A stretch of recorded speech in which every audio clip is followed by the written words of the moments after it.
कहानी की शुरुआत रूस की मशहूर बैले डांसर डोमिनिका एगोरोवा से होती है। वह बचपन से ही डांस करती आ रही है और अपनी बीमार माँ की देखभाल कर रही है। एक दिन वह अपनी माँ को केयर टेकर के पास छोड़कर काम पर चली जाती है। वह अलग अलग लोगों से मिलती है, जिसमें उसका अंकल इवान भी शामिल है, जो रसिया की विदेशी खुफिया एजेंसी में काम करता है। मुलाकात के दौरान दिमित्री हॉफ नाम का एक आदमी डोमिनिका के साथ फोटो खिंचवाने के लिए कहता है और उसे इस तरह से छूता है कि वह असहज हो जाती है। बाद में जब डोमिनिका डांस कर रही होती है तो उसका पार्टनर गलती से जंप करता है, जिससे उसका पैर टूट जाता है। उसे तुरंत सर्जरी के लिए अस्पताल जाना पड़ता है। उसके बाद हम मॉस्को में काम करने वाले CIA एजेंट नेट नैश से मिलते हैं। एक दिन उसे गोर्की पार्क में किसी महत्वपूर्ण व्यक्ति से मिलना होता है, लेकिन पुलिस वहां आकर उसे चौंका देती है। नेट तुरंत जमीन पर गोली चलाकर शोर मचाता है। इससे उसका फ्रेंड मार्बल बिना पकड़े भाग जाता है, लेकिन नेट पुलिस द्वारा पकड़ा जाता है। उसे अमेरिकी दूतावास ले जाया जाता है, जहाँ उसका फ्रेंड मौजूद होता है। बॉस उसे बताते हैं कि मार्बल सुरक्षित है, लेकिन जो कुछ हुआ उसके कारण नेट को अगले दिन वापस अमेरिका जाना पड़ता है। इवान जनरल व्लादिमीर कैसी होए से मिलने जाता है, जो SVR चलाते हैं। वे उसे गोर्की पार्क में नेट की किसी से मुलाकात का वीडियो दिखाते हैं। वे ज्यादातर उस व्यक्ति में रुचि रखते हैं जिसे वे नहीं जानते। फिर कहानी डोमिनिका पर वापस आती है। वह एक अस्पताल में जागती है और पाती है कि उसका पैर धातु के फ्रेम में फंसाया गया है। वह वास्तव में दुख महसूस करती है, क्योंकि वह जानती है कि वह अब और नृत्य नहीं कर सकती। समय बीतता है, लेकिन डोमिनिका को अभी भी चलने के लिए छड़ी की जरूरत है। एक दिन उसके अंकल इवान डोमिनिका से मिलने आते हैं। वह उसे बताता है कि उन्होंने उसका काम करने के लिए किसी और को ढूंढ लिया है, इसलिए उसके थिएटर वाले अब उसे काम नहीं देंगे। वह उसकी हेल्प करने की पेशकश करता है और उसे जानने के लिए उसके पास आने के लिए कहता है। वह उसे एक पैकेज देता है, जिसमें उसके पुराने नृत्य साथी और उसकी नौकरी छीनने वाले नए व्यक्ति की प्राइवेट तस्वीरें हैं। फोटो के साथ रिकॉर्डिंग से पता चलता है कि उसके साथी ने ही उसे दुर्घटना का कारण बनाया, ताकि उसकी गर्लफ्रेंड उसकी जगह ले सके। यह जानने के बाद डोमिनिका मदद के लिए अपने चाचा के पास जाती है। वह उसकी हेल्प करने के लिए सहमत होता है, लेकिन केवल तभी जब वह एहसान वापस करे। SVR को पहले के दिमित्री से गैंगस्टर के बारे में अधिक जानकारी प्राप्त करने में रुचि है, इसलिए वह डोमिनिका से उससे फ्रेंडशिप करने और अपने स्त्री आकर्षण का उपयोग करके उसका विश्वास जीतने के लिए कहता है। हालांकि हिचकिचाती डोमिनिका के पास कोई और विकल्प नहीं है, क्योंकि उसकी माँ के हॉस्पिटल की फीस बहुत अधिक है। उस रात डोमिनिका होटल में जाती है, जहाँ दिमित्री पहले से मौजूद रहता है, और ड्रिंक ऑर्डर करती है ताकि वह उसकी नजर में आ सके। जैसा कि उसने उम्मीद की थी, दिमित्री उसके पास आता है और पूछता है कि वह उसकी कैसे हेल्प कर सकता है। वह अपनी इच्छा व्यक्त करती है, एक बार फिर से खास, और वे दिमित्री के गार्ड को बाहर छोड़कर एक निजी कमरे में चले जाते हैं। थोड़ी देर बाद वह उसे कपड़े उतारने के लिए कहता है और तुरंत पागलों की तरह काम करना शुरू कर देता है। लेकिन ठीक उसी समय एक व्यक्ति जो काले रंग का हेलमेट पहने हुए कमरे में एंट्री करता है और दिमित्री नामक घुसपैठिए की हत्या कर देता है। फिर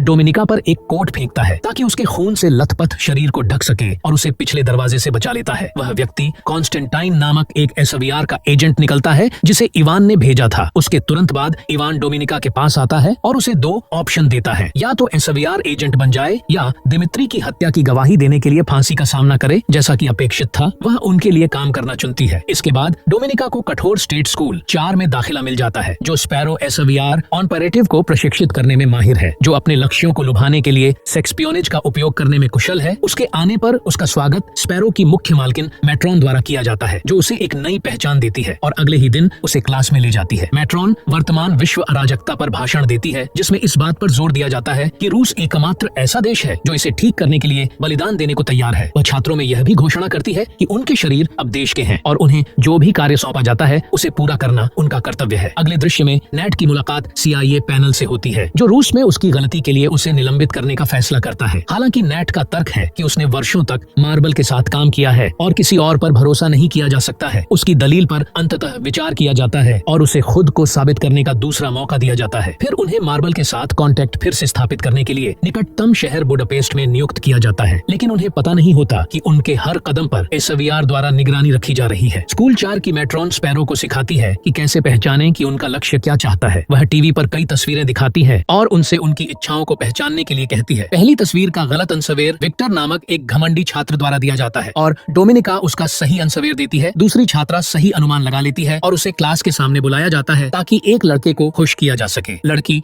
घुटनों के बल बैठ जाती है, लेकिन वह ऐसा करने में असमर्थ है। अगले दिन छात्रों को सैनिकों की एक टुकड़ी का स्वागत करने के लिए कहा जाता है, जो हाल ही में युद्ध से लौटे हैं। डोमिनिका एक युवक को चुनती है और उसे एक प्राइवेट रूम में ले जाती है, जहां वह बाद में उसे खुश करती है। प्रदर्शन को मैट्रन और अन्य छात्रों द्वारा देखा जाता है। मैट्रन डोमिनिका के प्रदर्शन पर टिप्पणी करती है और कहती है कि उसकी तकनीक अच्छी थी, लेकिन उसने अभी भी खुद को समर्पित करना नहीं सीखा है। फिर डोमिनिका कक्षा के बाद शॉवर ले रही होती है, तभी विक्टर पीछे से आता है और उस पर हमला करने की कोशिश करता है। हालांकि वह बहादुरी से खुद को उसे पानी के नल से मारकर बचाती है। घटना एक बड़ा हंगामा खड़ा करती है और जनरल प्रिंसिपल व्लादिमीर खुद जांच करने के लिए स्कूल पहुंचता है। वह डोमिनिका से पूछता है कि उसने ऐसा क्यों किया, जिस पर वह जवाब देती है कि वह देश की सेवा करती है, अपने साथी छात्रों की नहीं। डोमिनिका फिर मैट्रन के सवाल का जवाब देती है कि उसे सत्ता चाहिए। यह व्लादिमीर को प्रभावित करता है, इसलिए वह उसे बुडापेस्ट में एक मिशन पर नियुक्त करता है। उसका काम नेट का विश्वास हासिल करके मार्बल की पहचान का खुलासा करना है। वह मिशन के लिए सहमति जताते हुए डोमिनिका बुडापेस्ट की यात्रा करती है और साथ ही स्पैरो मार्टा के साथ एसवीआर स्टेशन चीफ मैक्सिम वीएवी की देखरेख में आवास साझा करती है। फिर वह नेट का पीछा करना शुरू करती है और उसी स्विमिंग पूल में जाती है जहां वह अक्सर जाता है। वह जानबूझकर उससे टकराती है और दूतावास के लिए अनुवादक होने का नाटक करते हुए थोड़ी देर बात करती है। अगले दिन डोमिनिका स्विमिंग पूल की ओर जाती है, लेकिन नेट को वहां नहीं पाती है। इसके अलावा उसे पता चलता है कि उसकी आईडी गायब है। यह पता चलता है कि नेट को पहले से ही पता चल गया है कि वह एक रूसी जासूस है जो मार्बल की पहचान उजागर करने की कोशिश कर रही है। वह अपने ऑफिसर को इसकी सूचना देता है और उसकी क्षमता को पहचानता है। यह सुनकर उसके वरिष्ठ उसे डोमिनिका के करीब जाने की अनुमति देते हैं ताकि बाद में अधिक जानकारी जुटाई जा सके। डोमिनिका दूतावास का दौरा करती है और मार्टा को स्टेफनी बासा नामक एक अमेरिकी राजनीतिज्ञ से बात करते हुए पाती है। कुछ ही देर बाद नेट डोमिनिका के पास पहुंचता है और उसकी आईडी लेने की बात कबूल करता है। पूल से यह महसूस करने पर कि वह उसके मिशन के बारे में जानता है, वह अपने असली इरादों का खुलासा करती है। फिर दोनों के बीच एक छोटी सी बातचीत होती है और अगले दिन डिनर के लिए मिलने के लिए सहमत होते हैं। डोमिनिका अपने अपार्टमेंट में वापस आती है और मार्टा के रूम की तलाशी लेती है, जहां उसे पता चलता है कि मार्टा को अगले दिन काम के बाद स्टेफनी से गोपनीय जानकारी खरीदने का काम सौंपा गया है। वह स्टेशन चीफ मैक्स का पीछा करते हुए बार में जाती है और उसे मॉस्को में एक अच्छी रिपोर्ट भेजकर उसे और समय देने का अनुरोध करती है ताकि वह ऐसा कर सके। डोमिनिका उसे मारने के लिए उकसाती है। अब जब उसकी हरकत कैमरे में कैद हो जाती है तो वह उसे एक बेहतर रिपोर्ट के पास भेजने के लिए ब्लैकमेल करती है, अन्यथा वह उसे पुलिस के हवाले कर देगी। इस बीच नेट उसका रेस्टोरेंट में इंतजार कर रहा है, लेकिन जब वह लंबे समय तक नहीं आती है तो वह रेस्टोरेंट से निकल जाता है। डोमिनिका उसके पीछे उसके घर जाती है। वह दरवाजे की घंटी बजाती है और वह उसे चुपके से अंदर आने देता है। नेट घबराहट में पूछता है कि उसने उसके घर का पता कैसे लगाया। फिर डोमिनिका टीवी का वॉल्यूम बढ़ा देती है ताकि उसे गोर्की पार्क में क्या हुआ इस बारे में पूछने से पहले उसकी आवाज न सुनी जा सके। जवाब मिलने के बाद वह उसे किश करती है, लेकिन वह उसे बीच में ही रोक देता है और अगले दिन घर जाने के लिए कहता है। डोमिनिका की इवान से अप्रत्याशित रूप से मुलाकात होती है, जो नेट के साथ उसकी प्रगति की जांच करना चाहता है। अधिक समय पाने के लिए वह झूठ बोलती है और उसे बताती है कि वह मार्टा के साथ स्टेफनी के मामले पर भी काम कर रही है, लेकिन इसके लिए उसे अतिरिक्त धन की आवश्यकता होगी। इवान इस पर विचार करता है और अपना कोट लेते हुए अभी के लिए जाने का फैसला करता है। डोमिनिका उसके पासपोर्ट की जांच करती है ताकि उस पर बाद में खुफिया जानकारी जुटा सके। उस शाम डोमिनिका घर लौटती है और मार्टा के बेजान शरीर को बाथटब में देखती है। इससे पहले कि वह समझ पाती कि क्या हुआ, कॉन्स्टेंटाइन पीछे से आता है और उसकी गर्दन पकड़ लेता है और फिर वार्निंग देता है कि ऐसा ही होता है जो रहस्य साझा करते हैं। इस बीच नेट वरिष्ठ अधिकारियों को मार्बल के नए संदेश के बारे में बताता है, जो पुष्टि करता है कि डोमिनिका एक चिद्धिया है। हालांकि उसके वरिष्ठ अधिकारी उसे एक खतरे के रूप में देखते हैं। नेट का मानना है कि वह अभी भी भर्ती योग्य है। अगली शाम वह डोमिनिका को उसके अपार्टमेंट में लाता है और बताता है कि वह उसकी असली पहचान जानता है। डोमिनिका बदले में अपनी स्टोरी बताती है, इस बात पर जोर देते हुए कि उसकी एकमात्र चिंता उसकी माँ की सुरक्षा है। नेट फिर उसे डबल एजेंट बनने का ऑफर देता है, बदले में उसे सुरक्षा देने का वादा करता है। इस पर विचार करने के बाद डोमिनिका पूछती है कि क्या वह उस पर भरोसा कर सकती है। वह उसे आश्वासन देता है कि वह कर सकती है और दोनों सुबह अंतरंग हो जाते हैं। डोमिनिका नेट के वरिष्ठ अधिकारियों से मिलती है, जो उसकी विश्वसनीयता का आकलन करने के लिए उसे झूठ डिटेक्टर परीक्षण के अधीन करते हैं। जब वह परीक्षण पास करती है तो वह पैसे मांगती है और दावा करती है कि वह स्टेफनी बासा से उस जानकारी को खरीद सकती है। अगले दिन डोमिनिका स्टेफनी से मिलने और लेन देन को अंजाम देने के लिए मैक्सिम के साथ लंदन जाती है। वह एक होटल के कमरे में रुकती है, जिसे सीआई स्टेफनी के होटल में पहुंचने के कुछ समय बाद ही डोमिनिका उसके पास पहुंचती है और दावा करती है और कहती है कि उसे मार्टा ने भेजा है। जब स्टेफनी को यकीन हो जाता है कि वह उसे डिब्बा सौंप देगी, डोमिनिका डिस्क को प्रमाणित करने का दिखावा करती है, लेकिन वास्तव में वह उन्हें नकली डिस्क से बदल देती है। सौदे के बाद स्टेफनी को पता चलता है कि अमेरिकी खुफिया एजेंट उसकी निगरानी कर रहे हैं। घबराहट की स्थिति में वह पैसे कचरे में फेंक देती है और सड़क पार करने की कोशिश करती है, लेकिन दुर्भाग्य से वह एक ट्रक की चपेट में आ जाती है, जिससे मौके पर ही उसकी डेथ जाती है। पूरी घटना को देखते हुए रूसी एजेंट मानते हैं कि उनके मिशन के साथ समझौता किया गया है। उन्हें यह भी संदेह है कि डोमिनिका और मैक्सिम ही वे थे जिन्होंने अमेरिकियों को सूचना दी थी, इसलिए दोनों को उनके आगमन पर मॉस्को लौटने का आदेश दिया जाता है। इवान डिस्क जब्त कर लेता है और डोमिनिका और मैक्सिम दोनों को पकड़ लेता है। उनके निर्दोष होने के विरोध के बावजूद वे कई दिनों तक भयानक यातना सहते हैं और मैक्सिम को मार दिया जाता है। हालांकि डोमिनिका अमेरिकियों के साथ भागीदारी से इनकार करने पर अड़ी रहती है। आखिरकार इवान उस पर विश्वास करना शुरू कर देता है और उसे वापस जाने की अनुमति देता है। बुडापेस्ट में मार्बल की पहचान निकालने के अपने मूल मिशन को पूरा करने के लिए नेट के साथ फिर से मिलने पर डोमिनिका उसके साथ उसके घर पर एक रोमांटिक शाम का आनंद लेती है। हालांकि आधी रात को वह जाग जाती है और देखती है कि कॉन्स्टेंटाइन मार्बल की पहचान प्राप्त करने के लिए नेट को यातना दे रहा है। पहले तो डोमिनिका कॉन्स्टेंटाइन से सहमत होने का नाटक करती है और नेट को चोट पहुंचाने में उसकी मदद करती है, लेकिन जब वह ध्यान नहीं दे रहा होता है तो वह उस पर हमला करती है ताकि नेट बच सके। वे कॉन्स्टेंटाइन के खिलाफ सेना में शामिल हो जाते हैं और उसे हरा देते देते हैं, लेकिन वे दोनों बुरी तरह से घायल हो जाते हैं। डोमिनिका अस्पताल में जागती है और जनरल व्लादिमीर उससे अचानक मुलाकात करते हैं। वह एक्सेप्ट करता है कि EAS मोल मार्बल रूस के भ्रष्टाचार से धोखा महसूस कर रहा है जब उसकी पत्नी को इलाज नहीं मिल पा रहा था। व्लादिमीर डोमिनिका से कहता है कि वह उसके राज उजागर करके उसकी जगह ले सकती है। पहले तो डोमिनिका को लगता है कि यह पागलपन है, लेकिन इसके बारे में सोचने के बाद वह सहमत हो जाती है और रूसी राजदूत से बात करके उन्हें बताती है कि वह जानती है कि जासूस कौन है। वह केवल तभी बताएगी कि वह व्यक्ति कौन है जब वह मुक्त हो जाएगी। वे हवाई अड्डे पर मिलने की योजना बनाते हैं। व्यापार करने के लिए नेट को डोमिनिका के साथ जाना पड़ता है, यह जांचने के लिए कि क्या वह व्यक्ति गद्दार है। वह वास्तव में दुखी है क्योंकि उसे लगता है कि डोमिनिका ने उसे धोखा दिया है, लेकिन फिर कुछ अप्रत्याशित होता है। रूसी गद्दार को लाते हैं और यह डोमिनिका का अंकल इवान है जो उसे हर चीज के लिए दोषी ठहराता है। यहाँ तक कि लंदन में जो कुछ भी हुआ उसके लिए भी नेट हैरान है और सुनिश्चित करता है कि इवान जासूस है। जब वे अदला बदली करते हैं तो रूसी स्नाइपर इवान को गोली मारता है, लेकिन हेलीकॉप्टर वहाँ से निकल जाता है। अंत में वह जनरल व्लादिमीर के साथ एक समारोह में है जहाँ वह सम्मानित हो रही है। अब वह अपनी माँ के साथ खुश है जैसा कि वह हमेशा चाहती थी और कहानी यही समाप्त हो जाती है। Thanks for watching.